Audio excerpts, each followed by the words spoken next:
Unsatisfied with the advice and guidance received from a dietitian, my guest Sally decided the only way to take control of her health conditions was to become a dietitian herself.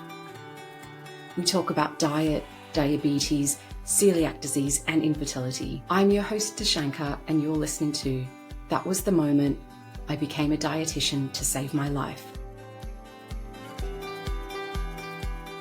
My guest today is Sally Marchini. As a scientific advisory board member and member of the Early Life Nutrition Alliance, Sally is recognised as a leader in early life nutrition. Sally speaks internationally, training other dietitians on clinical issues related to fertility, pregnancy, and postpartum. Sally still has a special interest in all cases of T1DM, celiac disease, and other women's. Sally still has a special interest in all cases of T1DM, celiac disease, and other women's health issues due to her own personal experience. Thank you so much for being with me today, Sally. That's my pleasure. Thank you for having me. Could you tell us what life was like before your moment? Before my moment, yes. So I developed type 1 diabetes when I was a child. That's the T1DM thing. So type 1 diabetes I developed age 12, and I was told that I wouldn't live past the age of 40. I'm now 58. I just went for it in my youth because I thought I was going to die young. So I had a great youth. And then, and as it turned out, I ended up working in Europe in marketing and public relations, in business. Then I had a child. And then after the child, I was diagnosed with celiac disease on top of the type 1 diabetes. And that was the moment that changed my life, that diagnosis of celiac disease on top of the type 1 diabetes. Because in fact, it's really difficult to manage the two conditions at the same time. I saw a dietitian who was overwhelmed with the fact of combining these two chronic health conditions. And so I sort of came to the decision that maybe for my own health, it would be worth studying to be a dietitian so that I could understand lots of complex chronic health conditions and understand how to combine different ones, because so many people have more than one. It's not unusual. How old were you when you were diagnosed with the celiac disease? So I had my child about 35, so I guess I was about 38. Oh, wow. And so, okay, so first of all, you're diagnosed with T1DM. What was so worrying about having T1DM at 12? What was the... Well, 12 is a sort of a common age that people are diagnosed with type 1 diabetes. And in type 1 diabetes, your body just, it's an autoimmune condition. So your body just stops making insulin. So therefore you have to learn how to give yourself insulin, which is a class A drug. Every time you have to have like basal insulin for your day-to-day work, and then you have to have insulin every time you eat carbohydrate-containing foods, and you have to have less insulin if you're exercising. You have to have more for if you're sick or whatever. It's very complex to learn how much insulin to give yourself. And back when I was diagnosed, it was only by injection. So I was at one point having 6 injections a day. So it's complex. It's a difficult disease, and many kids are born with it, get it age 2 or a few months old, and for their parents it's really hard. I was 12, fortunately, so I was old enough to take stuff on board and learn to give myself injections, because it freaked my mother out having to give me injections, and it differs to type 2 diabetes because your body it's got nothing to do with, you haven't done anything wrong. It's an autoimmune condition. I'm not saying that people with type 2 have done anything wrong either, but it's a different sort of condition that comes on more slowly, the type 2 diabetes. Yeah. And yeah, but I know you said that you feel a bit lucky having gotten it at 12, but that sounds like a lot to be dealing with at 12. And, you're just children are very resilient. Yeah. Yeah. Yeah. And if you And don't so, know any different, you deal with it. yeah, absolutely, absolutely. And so, when you then were diagnosed with celiac disease, what were the kind of counter, I guess, counteractions between the two that were so serious? So celiac disease requires a strict gluten-free diet. And with diabetes, you're trying to manage your blood glucose levels, and having gluten-free bread, for example, or gluten-free alternatives to the normal wheat brands of types of foods that you would have, causes your blood glucose levels to rise more steeply, which is harder to manage. So you get what they used to call brittle diabetes. So your blood glucose levels go like this. It's a roller coaster. Okay. And yeah, so in order to manage that better, you have to really understand your diet very closely as to how to stop that happening. Oh, wow. It sounds like a lot. Sounds like looking at every single thing you ate and being quite strict on yourself. Yeah, it doesn't mean that you have to be really strict on yourself all the time, but if you want to be healthy and live a long life, it's in your own interest to do what you can, Yeah. because it's unhealthy to have really high, like I'm talking, not that the numbers will mean a whole lot, but if you think that a good blood glucose level reading is around 5, they can go up to above 20 on occasions. And then if they go down below 2 or 3, that's called a hypo. Your brain needs glucose to work. So 1, your brain doesn't work. 2, you get really sweaty. And 3, you run the risk of just conking out altogether. And that's a coma, which happened to me when I was pregnant, in fact. I didn't know about pregnancy back then. I wasn't doing what I'm doing now, because now I specialise in fertility and pregnancy as a dietitian. But yeah, in the first trimester, in every person, one doesn't need as much insulin in the first trimester. When you're a person with type 1 diabetes, you're providing your own insulin. And if you have your normal amount of insulin, it's too much. And so that caused me to go into a really low hypo, which conked me out, and my husband freaked out. And we were living on the top of a cliff top overlooking the Atlantic Ocean in Cornwall, and there was no doctors anywhere near us. And he knew that if it happened, he had the tools to deal with it. But it takes 20 minutes once you inject the medication to bring the person around. And he'd just given up smoking, so he was freaking out, and he didn't know. So that actually said, you're not having children again after that, which is a shame, because I would have liked to. So, was that putting both you and the baby at risk? Well, that's what he was worried. He thought he was going to lose both of us, but we were Yeah. both fine. Oh, wow. Yeah, that must have been such a terrifying Yeah. moment for But him. a lot of, it's common for little kids to have these hypos and die, which is why it's so hard for parents of Yeah. small children who are diagnosed with type 1 diabetes. I mean, they spend their lives watching blood glucose levels. If you're a parent of a child and you see your child's at school and you see their blood glucose level rising, you're like, oh, they need some insulin. And so then you've got to ring the teacher, quick, do you need some insulin? Things like Wow. that. Or they see it dropping and they're, oh, she's having a hypo, quick, feed her. That's great it's, that you now have the technology to do that, but now we didn't have it back then. yeah.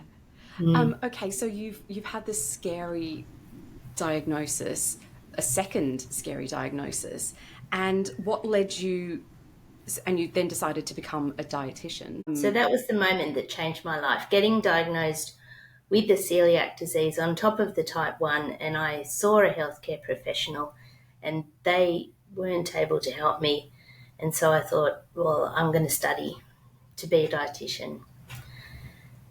And I now have a completely different life and I love it. It's fantastic. I'm helping people, and it's really great. That's Yeah, so amazing. And you said earlier that you're now helping other pregnant women as well. So I work with this Early Life Nutrition Alliance, and we teach dietitians around the world. We do 2 courses each year. One's nutrition therapy for fertility. But not many people realise that about 20% of couples these days have to go through IVF to have a child. And yet, if they were to see a fertility dietitian, such as myself or one of the other certified fertility dietitians that we train, they could improve their chances by about 70%. It depends on why they're not getting pregnant. The diet just plays such a huge role. And as long as it's not a mechanical issue, then there's a good chance it can be helped by diet. So we Yeah, look at diet and supplementation and making sure that the person has all the nutrients they need, all based on the evidence that we know of. those are really like 20%. 20% is such a large percentage of the population, and to think that it's something that you know you like can be helped. People who have chronic health conditions, like, for example, diabetes and celiac disease, just because I have it, so I'll mention it. Yeah. But and things like PCOS and endometriosis, who people have been told they're going to have trouble having babies, but there's so much they can do just from a diet and lifestyle perspective. And of course, we look at it holistically, the whole person, what their life is like, and their diet specifically. I have special software that breaks the diet down into actual micronutrients, so I can see what their diet looks like at a micronutrient level and top up. Say, right, you need to eat some. I need you to eat 2 Brazil nuts every day because your selenium's really low. Things like that, and we can talk about various ways of controlling things. For example, if someone has diabetes, keeping their blood glucose level as stable as possible, because it's the fluctuations that can cause issues in the health of the child and the gut microbiome of the parent, making sure that's in order as well. And often it's, of course, it's not just the woman when it comes to fertility, it's also the male. So looking at the semen quality of the male, because that can be improved a lot with diet. And in fact, there was an interesting study just come out about a month ago, I think, where, because we often look at fetal alcoholic syndrome, so where if they've always said if the mother is drinking before and during the pregnancy, that it can have terrible outcomes on the child. But now they've shown that it's also the father drinking before conception that can cause it. So that's just a new thought altogether. So we're getting a lot more research out, and so many things can affect so many things. How else are you helping women with their different health issues? What other issues do you look at? Well, so pregnancy then brings on a whole new set of complications. And there's a really nice story that we like to tell. It's about well, it's not really a nice story, but it's a story about the Dutch winter famine in 1944, where the Germans had cut off the food supply to the Netherlands for 6 months over the winter, and 20,000 people died of starvation. And so during that period of time, there were babies in utero, and when the famine was over, they were able to do a study on those babies and track them through their life to see what their health outcomes were like. And compared with other babies, their children, people their age, they suffered really high rates of obesity, type 2 diabetes, cardiovascular disease, schizophrenia, and they died 10 years younger than other people their age because their genes were programmed. It's called epigenetics, and it shows how the diet before the conception and during the pregnancy changes the health outcomes of the child. And people don't always think about things like that. How long have you been working in the nutritional field for then? Well, I graduated 12 years ago. And then since then, I haven't stopped learning. As a dietitian, we're meant to do 30 hours of continuing professional development a year. And I do closer to 300, I reckon. There's so much to learn. Yeah. It's mind-blowing. It's just, I reckon university just teaches you how to learn. And then from there, it's never ending, which I love. Yeah. It's making me feel younger than I did. It's making my brain active. Yeah. Yeah, that's amazing. And so what does life look like for you now? You said that, going down this path, you love the life that you're living now. What does it look like since your moment? Well, I had the complete change of career. I learned how to look after my own health as well as helping other people. So I have that satisfaction of helping other people to achieve their health goals. And I know what to do about my own health as well. So I intend to live as long as a normal human being does live, rather than the 40 years I was given when I was age 12. Was that just like constantly hanging over your head? I think that it was very irresponsible of the doctors who said that back then. I mean, they should never say things like that to a child. And my mother, my poor mother. Yeah. And they were wrong because it all changed. Why would you say something negative like that to someone? Like they tell people with PCOS and endometriosis that they may never be able to have a child. Well, that's just not the case. There's so much that can be done. There's a really great video on YouTube. I'm going to forget who the woman is now. Dr. Lisa Rankin. That's it. I don't know where that came from. Dr. Lisa Rankin. And she talks about the placebo and nocebo effect. And it is crazy how much power health professionals, specifically doctors, have on a patient's health and recovery. And if you tell someone they're going to die within 3 months, guess what? They do, because you've given them no hope. So I try to be really positive with all of my clients. I always talk about what they can eat and what they need to add into their diets. And, that sort of approach. Yeah, looking at the positives as opposed to the restrictions and the things you can't have, because then you want them more. and there's so much, even though, with celiac disease, you can't have anything containing gluten. There's so many delicious things that you can have. You just have to sort of have a bit of a learning curve. Yeah. Which is how I help them with the learning curve. So is there any advice that you would give to someone that might be listening that, is going through something similar? Maybe they have type 1 diabetes or celiac disease or have problems with fertility. What kind of advice would you give them? Call me for a chat. Yeah. I'm happy to chat with people. Yeah. Just send me a message and I'll arrange a chat with you. And we'll work out what's going to be best for you. I'll be adding all your details to the show notes as well. So if anyone wants to get in touch, they know exactly how to find you. Thank you. If you could be remembered by one word, what would that word be? Love. Why did you choose love? Oh, because I've got too much of it.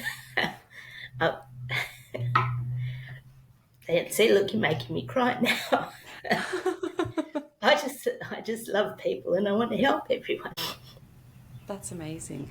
I can definitely see how much passion you have behind this. Thank you so much for giving me your time today and sharing your knowledge. I'm sure this is going to be an amazing help to someone out there listening. So I really appreciate it. Thank you. I really appreciate you talking to me as well. Thanks, Tashanka. Thanks so much for listening. I hope today's conversation inspires and empowers you to know that no matter your current situation, your life can change too. All it takes is a moment. And if you enjoyed this episode, don't forget to subscribe, rate, and share it with a friend. If you would like to share your own moment, See the link in the show notes. Until next time, be present in each moment, because you never know when your moment will arrive, or when you have the gift of being a moment for someone else. Take care.